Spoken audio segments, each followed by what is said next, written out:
Utawarerumono is one of the most fascinating franchises I've ever gone through, both for better and for worse, going from starting off as an eroge to trying its hand at basically every genre and medium under the sun to varying results, while also never becoming a massive international hit like its contemporaries. And yet there's something about it that keeps my thoughts coming back to it again and again, even years after having gone through the series. With this video, I want to finally put these thoughts to rest once and for all, and hopefully never have to think about the series again. Before we start though, I'd like to acknowledge something. I'm going to be covering exclusively the games, not any of the anime or manga or other miscellaneous materials. Almost all of them are just straight adaptations of the respective games, so I really can't be bothered to, because they're not that interesting on their own. The original Utawarerumono is a game that flip-flops between being pretty good and being absolutely dreadful so frequently that even 2 years after I still can't really tell whether I like it or not. At its core, this game is similar to something like Sakura Wars in that it combines social sim elements with SRPG gameplay. This was actually the main thing that made me interested in playing this game in the first place. The game takes place in a war-torn eastern country with a population consisting entirely of animal people. The main character is a nameless amnesiac who gets found while lying on the ground half dead by two residents of a nearby village named Eruru and Aruru. They take him in, and he then proceeds to live together with them and their grandmother Tusker, who names him Hakuolo. See, Hakuolo is special, because of two things primarily. Firstly, he's human, and secondly, he has a giant white mask permanently glued to his face that he can't remove no matter how hard he tries. Eventually, the political tension in the country completely escalates, and Hakuolo stages a rebellion to take over. Until then though, basically nothing happens, and you just follow Hakuolo helping around the village. But at least after the rebellion, the story turns into a military drama with Hakuolo struggling to maintain the peace in the country. While half the plot keeps up the frankly really unfunny and force-feeling slice of life segments, the war drama itself is pretty good, even if not all that great or special. I'll come back to the plot later when I get to the characters, but this is already where one of my biggest issues with this game shows up. The pacing is a total mess. Several plot points and even entire arcs just lead nowhere, and the game regularly throws you into slice of life situations devoid of any real substance just because the writers felt like showing you something silly. I want to complain about the plot and characters at length, but I'd like to talk about the gameplay first, since I actually do find it quite enjoyable. The social sim segments are overall pretty basic, resembling a visual novel more than anything. You just get a selection of several areas to choose from, all of them having their own events, where you can then have scenes involving whatever character happens to be in that area at the same time. The SRPG stages, on the other hand, are much more interesting, though they are ultimately not all that unique compared to its contemporaries. The map design is pretty basic, and the game is generally very easy. But that's fine since the focus is on a narrative. If you've played any SRPG worth your time before, like say Gungnir or Tactics Ogre, then you can pretty much just imagine a simplified version of that, and then you'll have a good estimate of what Utawarerumono is like. At the start of each battle, you'll select your units and you move them around on a grid-based battlefield until an enemy is in range and you can attack them. The key gimmick here is the fact that attacking employs a timing-based system similar to something like, say, the Mario RPGs. Though in this game, the input is always the same for every character and every attack, just the timing is different. You just wait until the two circles overlap and then you press A. Doing so successfully rewards you with two things. On one hand, you get a slight but significant damage boost. On the other, you get Zeal, which I guess is pretty much your MP equivalent. The more you level up, the stronger your attack chains become, letting you chain multiple attacks into a single turn, using up and gaining Zeal. When you have maxed out your Zeal, you can then use a special final strike at the end of your attack that it basically functions like some sort of super move. You can also use it to do co-op attacks with certain party members like in many other SRPGs. There's also the genre-mandated weakness system, this one being based on the elements, very self-explanatory stuff. Now I mentioned that the game is really easy, but they do try to mitigate this, and it doesn't really work, but I appreciate the attempt. Essentially, and unless I'm not misremembering here, there's only a single healer in the entire game, not counting DLCs of course, that being Eruru. She can't attack and only has a limited number of heals, but other than that she can only debuff, so once she's out, that's it. You'd assume that'd be enough to make the game more challenging, but it's really not. You see, every character can equip one equipment piece and carry along two items. Blast them with the best health items you got and you're pretty much set for the entire playthrough. And if that's still not enough for you, you can just freely rewind to any prior turn in the fight. There's virtually no stakes at all. Beating enemies and finishing missions levels up all of your characters, including ones not fielded, which gives them access to more passive abilities and powers up their stats. But beating stages also gives you a bonus currency in the form of BP, which you can use in order to level up individual stats even more. But it's all kind of pointless because realistically speaking, you'll end up just pumping everything you have into anyone anyway, and rolling with all your strongest units because the game just doesn't encourage strategy enough. Now mind you, everything I've said applies specifically to the 2018 Sting developed remake, Prelude to the Fallen. I've not played the original PC version, and truth be be told I don't want to. We're back to talking about the story, so I hope you're ready to hear me complain. The game came out back in the era where Japanese developers could not possibly hope to make any money off of releasing PC games unless they contained, and say it with me, sex scenes. I personally don't mind them, if there's a point to them in the narrative that is. But this game doesn't do that. What doesn't help is that for almost every single one of them, Haku Olo doesn't consent. The remake removes the scenes themselves, but it's blatantly obvious where they used to be. And thankfully the later games don't have any sex scenes of any kind. And look, I like the characters for the most part, but the game repeatedly mistreats them in ways that feels entirely unjustified just for the sake of poor comedy. Especially the women, since only one or two of them are actually well written, with the rest being very one-dimensional and uninteresting. And the villains don't get off much better either, because they're all really lame as well. The main narrative and core cast is really the main driving force for keeping you playing this game, so the millions of sidetracks, slice of life interludes and the like just really add up to be one hell of a nuisance. And then it culminates in a genuinely really interesting endgame that runs into the same pitfalls as games like Chrono Cross, wherein they unravel too much too quickly and haphazardly that it's difficult to properly process at all. Ultimately, I wouldn't call Prelude to the Fallen a bad game, but it's also not that good either, falling squarely into the just alright category of things.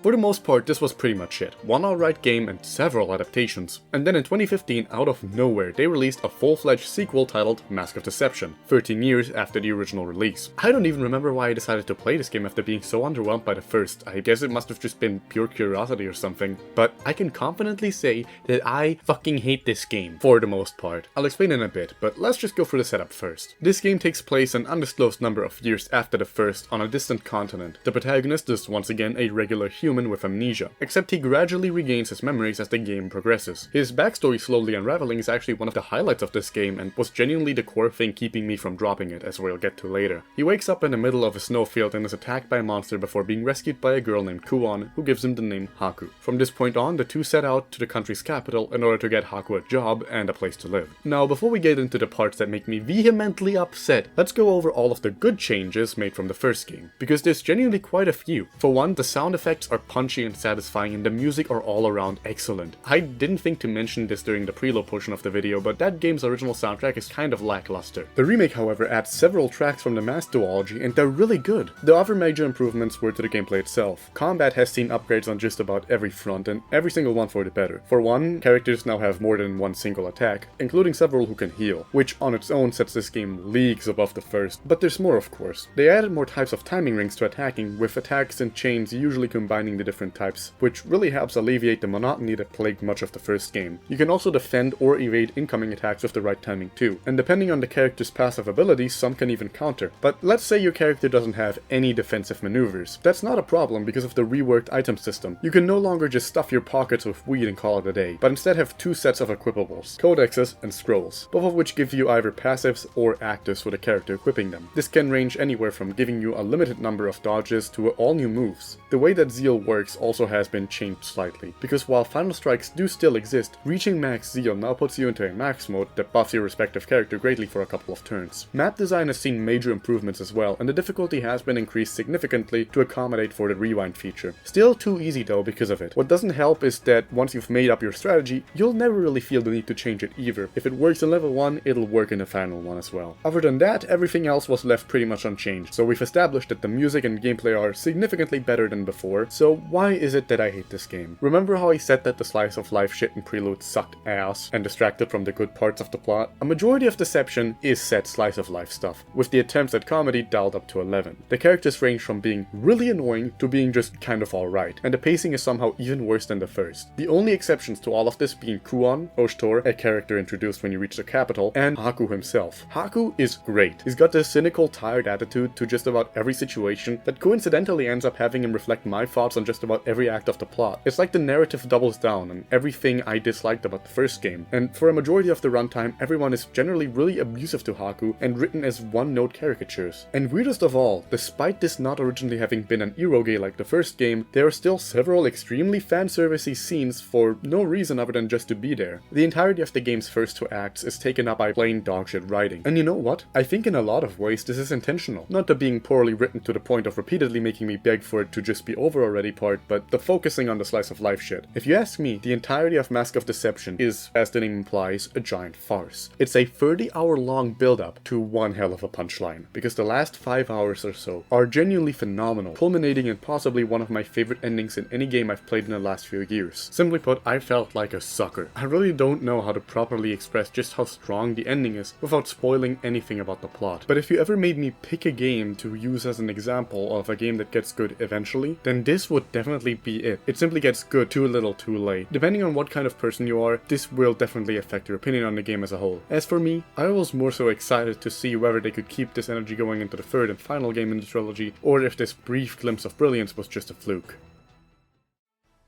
But before I can answer that, I first need to talk about Utawarerumono ZAN. This game is basically little more than an abridged version of Mask of Deception's story, with gameplay that feels like it was made by someone who played Dynasty Warriors once, and assumed it was just button mashing. The combat is shallow and so fundamentally unremarkable that I genuinely don't want to waste time talking about it. ZAN 2 is pretty much the exact same thing, but for Mask of Truth instead. I genuinely cannot wholeheartedly recommend either of these games to anybody, because there's just nothing of value here for either fans of the actual games or newcomers. I guess if you just really like button mashes and want to see these characters more, then that's perfectly serviceable, but other than that, there's really no point.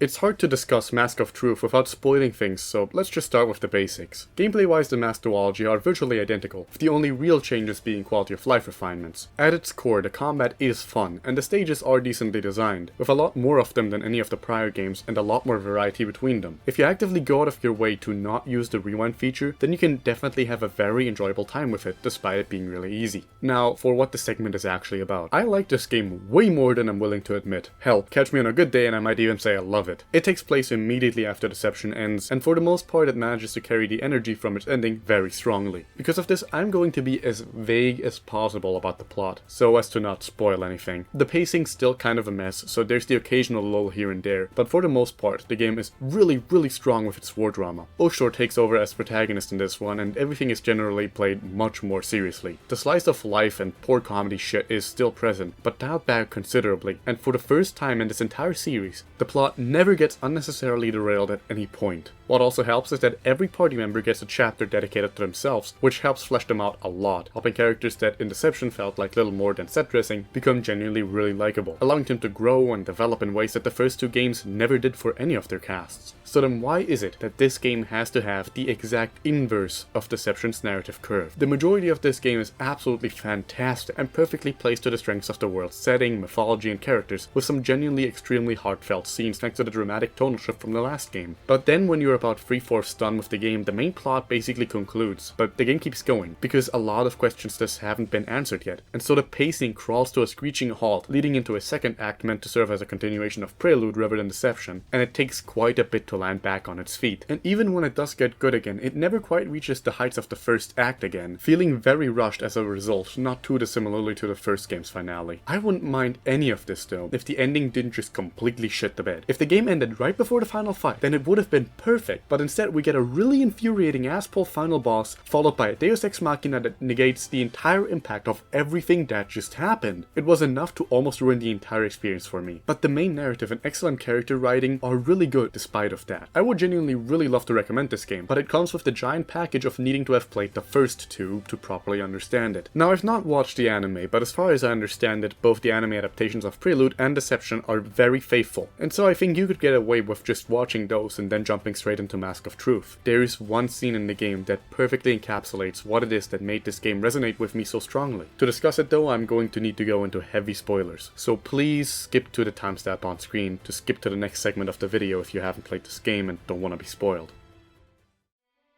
I think the one that encapsulates the series at its core the most is the scene with Oshor's mom. I feel like knowing myself, this was obviously going to be my favorite scene in the game, but good god, it's borderline perfect. The way she just randomly confronts Haku on the ruse at what was supposed to be her final happy memory of her son. Haku completely breaking down, finally letting his pent-up feelings regarding the entire situation out. The way Torikori comforts him, fully aware and forgiving of his lies. It's the only time in this entire game that he truly gets to be himself. It's a perfect scene in an otherwise so flawed flawed game. It barely lasts a minute, and yet it's managed to stick with me way more than anything else in this entire series. I genuinely lack the words to express how fantastic this scene is in the context of the entire trilogy, and it proves to me that the writer, at least in this one moment, fully understood what the series is about at its best. People who put up walls around themselves, hiding their true selves from others. It's probably the most consistent theme in this entire series. Oshito does it all the time with his Ukon persona, and Kuon does everything she can to hide her identity. The titles of the mass duology even perfectly reflect this. Everyone and everything in Deception is a farce. The gravity of the encroaching war is swept under the rug so that everyone can keep up the facade of everyday life. The only one who always shows himself for who he really is Haku, an outsider who doesn't even belong in this world. So the greatest irony then becomes that when shit really hits the fan in Mask of Truth, everyone is forced to show themselves for who they really are on every level. Everyone, except for Haku, who's now the only one pretending to be someone he isn't. The one time that he's ever able to be himself again is in death. And I guess in godhood because of this stupid fucking Deus Ex Machina. That's why I believe that this scene works as well as it does. Because despite never having had the chance to know him, not even knowing his name, he is still the only person who, despite being blind, is able to see him for who he truly is. Even going as far as to apologize for letting his true self die, and accepting him as a son of her own. Dokapon up Mugen no Roulette is literally just a Dokapon reskin with Utawarerumono characters. I'm not going to review Dokapon. I'm not qualified for this shit. As far as I'm concerned, it's RPG Mario Party. And usually when I think of that, I think of Fortune Street, which I don't even think is an RPG. I'm really not the kind of guy to be asking if this is a good version of Dokapon, but I had my fun with it because, you know, Dokapon is fundamentally very enjoyable and very frustrating when you get unlucky. And seeing the characters just have fun together in a nice setting is a very appreciated change of pace after going through Mask of Truth. You know, after finding out that the Final Fantasy Tactics mobile game was an actual SRPG, and finding out that the main trilogy is available on smartphones, I really thought that Utawarerumono Lost Flag would just be a solid SRPG gacha and call it a day. Turns out I was very wrong. Instead, this is a game where you sit around on your ass and wait for your characters to auto-attack until they filled up enough of this gauge at the bottom for you to be able to tap them so that they can use their special attacks. It's exactly as boring as it sounds. About the only reason to play this game is the story and characters, which are pretty much par for the course what-ifs to the main trilogy, as you would expect from a mobile game. There's really not much value in here, and for the most part, my enjoyment came from the fact that you can play Koi Koi in it. You know, the Hanafuda card game. I'm not exactly sure why you can play Koi Koi in it, but you can. And I ended up spending significantly more time playing Koi Koi than actually playing the game. Years after Mask of Truth's release, the devs were clearly not satisfied with the narrative as it was left, and so they made Monochrome Mobius, Rights and Wrongs Forgotten, which is a terrible title for a video game, and is a traditional turn-based RPG that serves as a prequel to the Mask duology, centering around Oshtor and how he and his friends got a job. This game is about as mediocre as an RPG can get. There is not a single thing it excels at, and it's honestly kind of insulting. The plot is extremely contrived and nonsensical with the same insane pacing issues that plagued the first two games. The characters act extremely out of character when compared to the main trilogy counterparts, and I was constantly waiting on something happening that would cause their characters to grow into the ones we've seen in the main games, but no, nothing happens. All we get is a hand-wavy excuse at the end at best. The combat is horribly uninteresting to the point where I can't even be bothered to get into the deeper mechanics of it because they don't matter. Just spam magic and you'll win anyway. And the dungeons are as cookie cutter as they get. The funniest part about this game is that despite its lack of his actual presence, Haku once again hard carries the entire cast on his back. There's this one marketable mascot character that they introduced named Halu, who has Haku's exact personality copied into him. Now Haku's voice actor unfortunately passed away, so instead Oshtor's voice actor took over for him, and he imitates him scarily well. Oh yeah, and I guess there's the big elephant in this room that still needs to be addressed. This game is ugly as fuck. The character models are uncanny, and any minor NPC is just a low poly flat textured mess. It barely functions too. I remember there's this one puzzle in the game where you have to follow directions of your own shadow, and I genuinely thought that the game was broken at the time because your shadow disappears whenever you jump. Not even the music is interesting in this game. I really can't recommend this game to anybody. It's incredibly boring and uninteresting, ends on cheap sequel bait as an excuse to not actually answer any of the questions in the plot, and has no real value for either newcomers, who will be completely left in the dark as to the relevance of half the things in the story, or players of the original trilogy. And lastly, we end with the newest game in the franchise to my knowledge, Gizoku Tantei Nosuri, or Bandit Detective Nosuri, aka the series' take on a mystery adventure game with a focus on comedy. I feel like, judging by my very dismissive attitude regarding the slice of life segments in the series, you can probably make a safe bet as to how I feel about this game. The mystery is basically not a mystery at all, and the humor just doesn't land. Visually it's a bit of a mess too, with them mostly reusing character models from the ZAN games, which is fine, but the issue is you can't skip any of the animations, and trust me, that gets real irritating real fast when they start repeating. The actual investigation and discussion segments are as basic as it gets, and they quickly get monotonous as well. There's like 4 endings to the game and each route is only like 3 hours long, but I genuinely couldn't bring myself to get more than one because it's just that boring. I'm really not surprised that they never localized this game because I doubt anybody would have cared. And with that, I have said everything I've wanted to say about the series for the past 2 years. God knows I don't know a single soul who would ever have heard me out when talking about this series, so it honestly feels good to be able to voice my thoughts on the games without the restrictions of a text review. I feel like, as it stands now, I'm good on the series, and I really don't feel the need to go through any of the extended materials, nor do I really have much of an interest in playing any future games that might be released. I got my one good game out of it. The trilogy feels satisfying on its own, and I got something that left me satisfied having gone through it. That's really all I wanted going in. I'm sure people who appreciate the humor and slice of life segments in the first 2 games will probably hate me for thinking the series one is the best one, but hey, to each their own. With all of that said, I wish you all a wonderful morning, day, evening, or night. Cheers.